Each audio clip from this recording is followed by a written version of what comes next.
Yo, what up guys? Travic here, and today we are talking Monk. More specifically, we are talking Rarity and attribute stacking Monk. If you've seen my last video, you know that we are pretty much playing the pinnacle of what we can be doing with our character in the current state of early access. We are stacking all kinds of attributes. We are pushing our character to the outright limits, and we are just really starting to push not only the character's speed, but his AoE, his explosions, his damage, pretty much everything about the character. Very recently, when I made my last video, I had stated that there were upgrades and changes that I wanted to make to the character that would not only just double its damage, but also give it more things and more resources to play with. And today we are going to make we're going to be talking about those changes that we made to the character. Now, if you haven't seen my last video or you don't really know what's going on with the attribute stacker, now would be a really good time to pause this video, go watch that, get caught up, and then these changes will make pretty much a lot more sense. But if you don't have that kind of time, maybe this little quick video will be able to catch you up to speed. What you're witnessing right now is still the exact same thing that we played in the last video. We are playing our Tempest Flurry, we are bouncing all around the map, we are killing breaches and pretty much everything that goes before us with pretty much ease. We have beautiful explosions and the character just does everything that we wanted to do extremely well. The biggest change that we made is we took some of the gear that we were currently wearing. We lost a little bit of energy shield. As you can see, we only have 5,600 and we managed to add in a whole bunch of rarity. Now, we're going to be talking about the chest plate and things like that, but we managed to add in a little bit of rarity for relatively cheap. Not the way that I wanted to add in rarity, but it serves its purpose and point. So let's put this to the side right now and let's hop into the character. Essentially, the biggest change that we made was we put on the unique armor, the Morara Invictus Grand Regalia. This body armor allows us to do two very important things. One, it allows us to add 5% increased attributes per socketed rune, and two, it allows us to increase the rarity of items per socketed rune or soul core. This allows us to do two very important things. One, it allows us to get a whole bunch of extra free stats. We see if I take this body armor off, we lose an absolute metric ton of stats. And two, it gives us a whole ton of rarity. Originally, what I would like to have done was I would love to have had this body armor with increased attributes and increased elemental resistance, but unfortunately, that was too expensive. This body armor, it's a really interesting one. It can be really cheap or it can be really, really expensive depending on like how you're doing it or how you're searching for it. And you can get it relatively on the cheaper side, you can get it more on the expensive side, and it kind of all depends on what's going on. We see there are indeed ones that are bricked, and by bricked I mean they are corrupted with bad stats. You can easily get a 9% and 4% for 160 exalts. I would double, triple, quadruple check every single time you trade for one of these armors. There are indeed a lot of people who are trying to scam out there. So if you are going to be buying this body armor from somebody, I would always 100%, when you're in the trade window, double, triple check that the lines of text say increase attributes and increase rarity. I've seen a ton of people get scammed trying to buy this body armor, and I would double, triple check everything. Now, the body armor that we have has 5 sockets, and the way you could do this on the trade website is there is an empty rune socket section here. You could put the number 5, and then you could search, and you could see a 5 socket one's about 12, 13 divs. Very simple, very cheap. You probably end up paying 14, assuming people answer. But for what it offers and what it does, it is an extremely cheap solution to adding rarity. And the biggest reason that we're adding rarity to our character is very recently GGG did an entire live stream. And in the current state of things, rarity is here to stay and nothing's changing. So if rarity is here to stay, might as well use it. Now, I had mentioned that the body armor that I would like to use and the one that would be most ideal would be to all elemental resistances and attributes. But this one, if I were to search for it for 5 sockets, is very, very, very, very expensive and probably not worth the 100 divs. Even if I were to search for this on 4 sockets, it would still be just like probably too expensive for my own liking. I save myself a bunch of money. I'm assuming these 17 div guys are not going to answer and these guys are scamming, and this body armor is roughly in the 30s. just like this. So like I said, if you're buying this body armor, I would be extremely cautious, especially when trading. Now, this body armor was a 14 div, 13 div solution. I think I paid 11. I think Mendo paid 10. My buddy Will paid 10. So it all depends on when you get in. This body armor is an absolute easy solution to get rarity. When I have this body armor on, it gives me 100% slain, rarity towards slain monsters. More than enough rarity. You don't need more rarity than this. This does the job. The biggest takeaway from this armor, and the most important thing about this armor, is my damage is 340,000. If I take this armor off, I lose 120,000 damage. Every little bit of extra stats helps so much. And you can even see it inside of all my damage calculations here. I just lose tons and tons of damage, tons of speed. I go to 9 attacks a second from 10. And the body armor in itself is worth every penny in terms of like turning the corner for your character. Now, our old body armor was really nice as well. Our old body armor was a nice big energy shield, chest plate. It had a ton of resistances on it. It had a little bit of int. The biggest thing and the biggest takeaway is when you swap to this body armor, if you swap to it without the elemental resistances on it, you are going to have to fix your resistances in other places.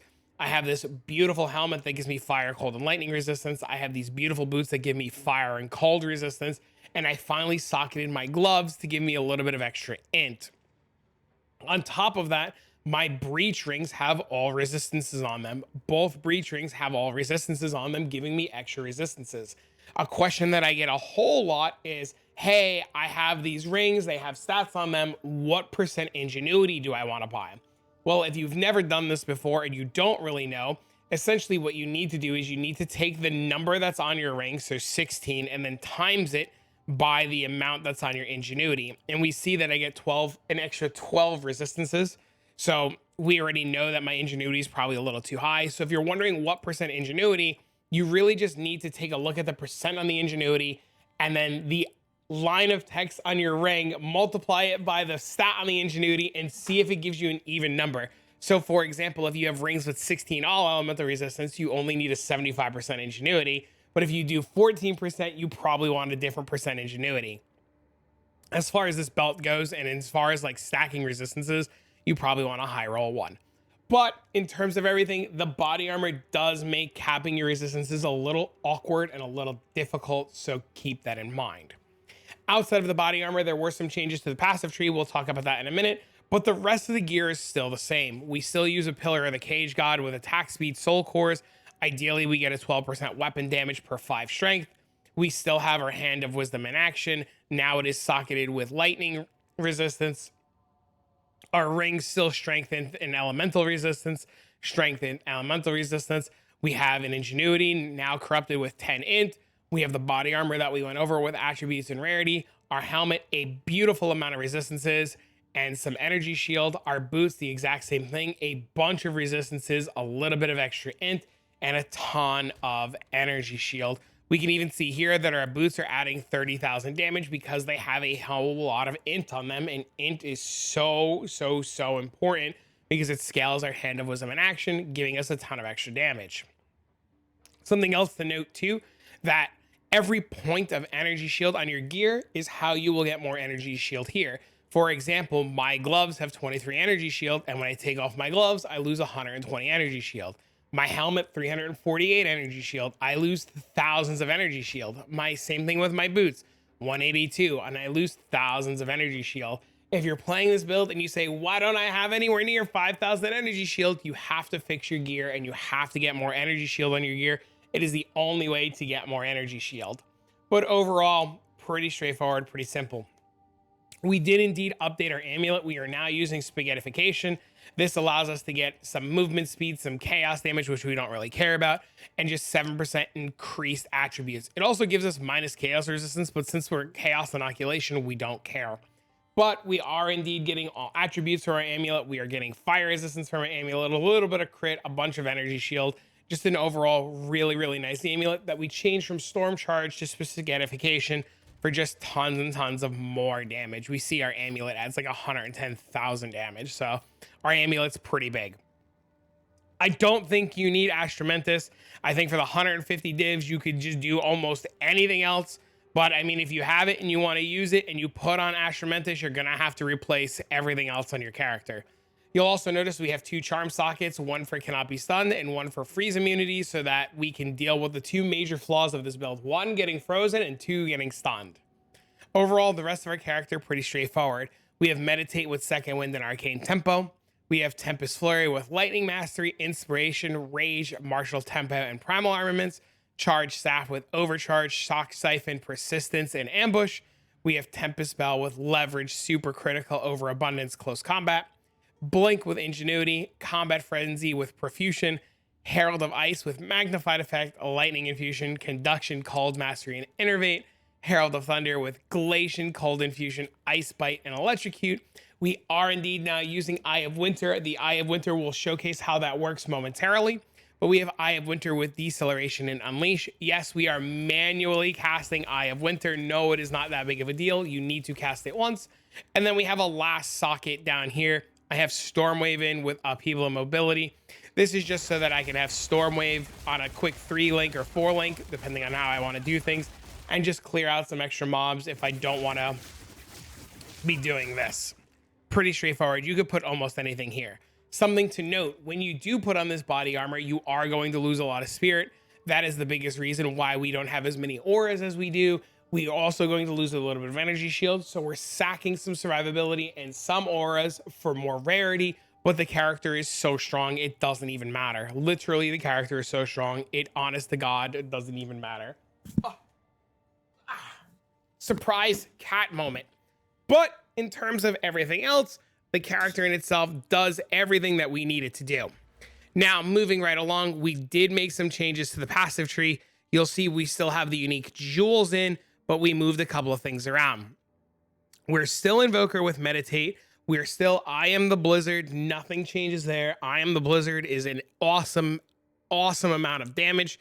We still have the Crit Monk Invoker node so that we can ignore elemental resistances. And we're still using Lead Me Through Grace because it is the best way for us to get extra spirit currently. The beginning of our tree, we're taking skill speed, some crit bonus, some dex and int up here, a little bit of evasion and energy shield here. And then we have stats. Now your small travel nodes and your stats really depend on your stats here.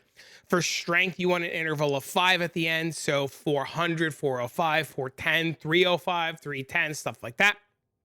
For dexterity, you want an interval of 25. So 0, 25, 50, 75. And for int, you also want the same thing, just in tens interval, something that ends in a 0, just due to the fact of how the nature of everything else here works. We get area of effect here per 5, attack speed per 5, and weapon damage per 5. And these gloves give us attack speed per 25, and we get flat damage per 10. So you want to scale your stats on your travel nodes, which are these, based on this and what you need. So there's going to be some adjustment based on your gear and where you're at and how you do things. You'll also notice that we have some weapon skill points here. This is for the swap for the Meditate tech. I have a couple of videos explaining the Meditate tech, but you just have the weapon swap points right here for the Meditate tech. And then we have weapon swap points for our regular weapon set. But everything else is overall pretty straightforward, and there's not too much to worry about. Everything else, like I said, extremely straightforward. The biggest thing that we did is we did move the Against the Darkness Time Lost Jewel here, and that is because we had to move some points from down here to be able to fix the Grand Regalia. But we move the Against the Darkness here so that we get the effects on this node, this node, this node, and this node now. Also because we anointed Spaghettification. And since we have it anointed and it is in this ring, it does work out very nicely here. The biggest change that you're going to see is we had to take the points here. Because we're taking a body armor that has both energy shield and evasion, and we want extra health, we want to take Spectral Ward to give us energy shield per evasion rating on our body armor, and this gives us a little bit of extra life. If I come over to Doriani over here and I refund this node here, you'll notice right away that I lose 300 health, and if I take off this entire wheel, we lose about 600 health. If you don't care about the 600 health, which is very reasonable. You don't have to care about the 600 health. If you don't care about the 600 health, you can actually just not take these and then put points anywhere else that your heart desires and get an extra damage. You can even put points here, here, here. You can come over here. You can grab this. You can get points here for more strength. You could just take more crit notes here if you want them. Pretty much do whatever you want with the points if you don't care about the extra 600 health. I know some of you guys are like, I don't get hit. I don't need it. And if that's the case, you are absolutely golden. Go wild. The rest of our tree, everything's still the same. We still have Chaos Inoculation, Careful Assassin, Critical Strike Chance here, and nothing really else going on there. We have the Int node here. We have extra Energy Shield up there. All of our jewels are still the same. They're all Max Energy Shield with Critical Strike Chance, Max Energy Shield, Critical Strike Chance. Thanks to you guys, we got some better route and pathing down coming this way instead. We're still taking Martial Artistry for 25 dex and some increased critical strike bonus.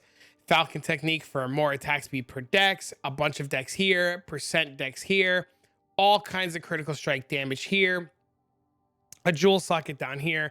The Verana jewel is still here. This jewel has to say Verana. Please don't DM me telling me you bought some random number and it doesn't do this. If it doesn't do this because you bought some random jewel, I'm going to tell you to go watch both these videos again.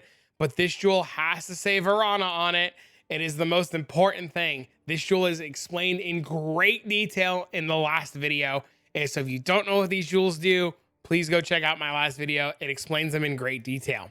And then the rest of our tree, extremely straightforward. Another Max Energy Shield crit chance node here. And we come down to this star here. I've seen a lot of you guys message me. These 3 nodes down here don't do anything. I've seen some of you guys take these 3 nodes down here. Don't take these 3 nodes down here. They don't do anything. They do literally nothing. I've seen some people go, I don't understand. It doesn't work. And then I see them fill in these 3 points. These 3 points don't do anything. Everything else on this jewel is really good and gives you a bunch of attributes and percent increased attributes and damage per your lowest attribute. And all of our attributes are relatively equal. So we get a bunch of free damage and a bunch of free attributes. So the other thing too, we take the charm slot here and this gives us the extra charm slot. But in terms of the passive tree, nothing's really changed. Everything's still exactly the same except for Spectral Ward over here. And that is the biggest change. Well, I guess we also move the Against the Darkness to up here, but it's all relatively still the same. But that's it. That's how you stick in Rarity. If anything else changes with this build, I will 100% happily put in and update this video and this guide, and I'll get you guys the information. Now, the last thing that I want to do is some people say to me, hey man, how does this deal with bosses? Can we do bosses? How's bossing with this build? Does it boss really well? Can I kill bosses? How does it look with bosses? You know, are bosses a problem? Are bosses a pain? Well, this is going to be the typical Zesh 4. This has been like what I think is like the standard of showcasing bosses and boss attempts. So we'll go in here, we'll bang out a quick Zesh 4. I'll show you what it looks like, and I'll show you the power of the Eye of Winter tech, and you guys will be able to see exactly what I mean. Now this character, it doesn't even matter. Everything is extremely straightforward. We actually do so much damage that I had mentioned that this Storm Wave, even on a 2-link, is just 100% obliterating everything. If you wanted to play Storm Wave, just take some of the sockets off of the Tempest Flurry, put it on the Storm Wave, and it'll work just as good, and you won't have any problems. I mostly just have it on my bars because I've been getting really lazy, and it's just been a really quick solution to having both skills, and I don't want to do the gem swaps anymore, so this has just been solving a lot of my needs. Excuse me. But breaches have just become this thing that are super easy. All bosses have just been just an absolute cakewalk with this build. The only thing that you really have to worry about is if you accidentally get clipped and you're not paying attention and you just take a bunch of heavy hits and sometimes you die. You can indeed take a hit. You can't take 15 hits. You can't take like 10 hits, but you could take a couple of hits and be okay. But I wouldn't, you know, try to take like 18 hits. I wouldn't just YOLO AFK and see what happens. But overall, it has been a great journey. It has been a fantastically fun build. I've enjoyed every minute of playing this and just kind of sharing the experience with you guys. Now, I know somebody's also going to ask about my mana. My mana is going up, my mana is going down. And how am I juggling and handling my mana? Well, that's really easy. I'm pressing my mana flask. I know, that's such a weird concept to say, but I mean, that's all that I'm doing. I'm just pressing the mana flask. Now, when we go into this boss, it's going to be really straightforward and really simple. He is going to spawn. He is going to come off his pedestal. We're going to hit him with Eye of Winter, and then we're just going to nuke him to the ground. The biggest reason why we're using Eye of Winter adds critical weakness, and it allows us to crit him more often and get in all kinds of free extra damage. There goes the Eye of Winter. We see that we're not at 10%, and then we just kind of just delete this boss, drop the bell, and then that's it. That's the whole fight. I know somebody's like, the build can't kill bosses. Don't do anything. Well, I mean, whatever you say, Kakarot. But there you go. That's the whole fight. That's it. The guy didn't even get to do anything. He just fell over. Yeah, that's it, man. He just fell over. Every boss like that, bro. Every single one, except Simulacrum. Simulacrum's a little bit of a pain in the ass. But otherwise, that's the build. That's the changes. That's what's going on. You can even wear Rarity gear to kill bosses. It don't even matter, man. You just get in there. You give them the old 1-2 wombo combo, ding ding dong, bro, and you are cooking with fire. But for now, friends, I'm gonna give this video update out to you guys, and I'll see you all in the next one.